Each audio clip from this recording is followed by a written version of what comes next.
Hi guys, in this video, we're going to take a look at how you can allow or don't allow apps to access local network communication on the iPhone 13 series.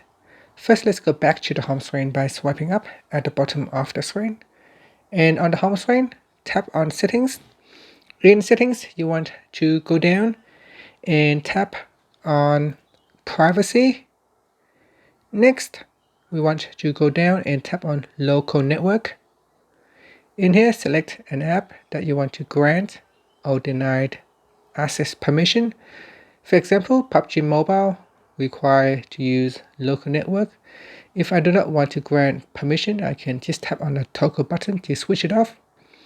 Likewise, for Snapchat or YouTube here, I can simply turn off so that it will not try to access my local network communications.